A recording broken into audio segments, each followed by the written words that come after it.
একটা সময় যাকে আমরা জীবনের থেকে বেশি ভালোবাসতাম, হয়তো ব্রেকআপ হওয়ার পর সেই মানুষটার সঙ্গে দেখা তো দূরে থাক, তার সঙ্গে কথা বলারও সময় হয় না। আর যদিও বা কথা বলার সময় হয়, না দেখার ভান করে দূরে চলে যায়।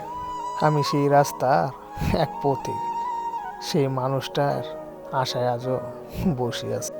হারানোর ভয়টা হয়তো আমি বেশি পেতাম, কারণ আমি তাকে মন থেকে ভালোবাসতাম। সে কখনো হারানোর ভয় পায়নি, কারণ সেই মানুষটা আমাকে ভালোই বাসেনি।